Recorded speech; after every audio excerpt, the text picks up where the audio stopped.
I think the average Palestinian views Israel as colonialist, foreign invaders who came and stole their land. That is the narrative that they've been indoctrinated with now for well over 75 years.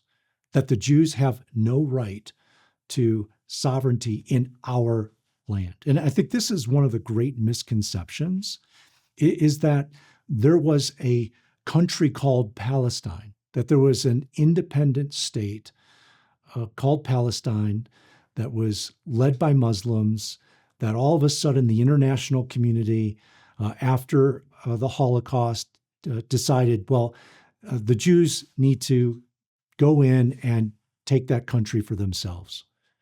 But the fact of the matter is that there wasn't a country called Palestine. There was no prime minister, no president leading a country called Palestine in 1947, 1948.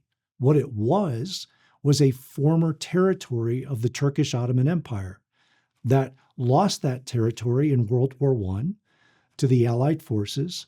British was given the mandate to control that territory with the intention of creating a Jewish state, not necessarily not creating an Arab Muslim state. In fact, that they very well actually did that when they gave Transjordan to the Arabs there, that became a new Arab state.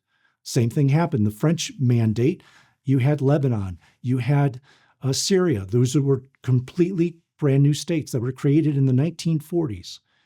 And so the international community decides to allow Israel, the Jews who had been returning to this land with the hope of maybe having their own country, their own independence, they give them a sliver of that land. Also saying that the Arabs in that territory, they can have a sliver of that land and they can call it whatever they want to call it. But the Arabs rejected that plan. Why did they reject it? Because according to them, it should all be theirs. It was a zero-sum game and continues to be a zero-sum game for them, where it's all or nothing. They're not willing to compromise.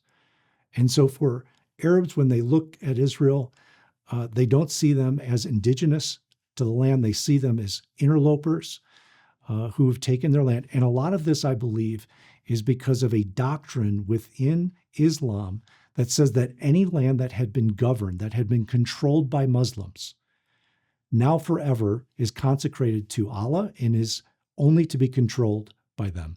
So if you're not a Muslim, so if you're Jewish, if you're Christian, if you're an atheist, you don't have a right to that territory in any way, shape, or form.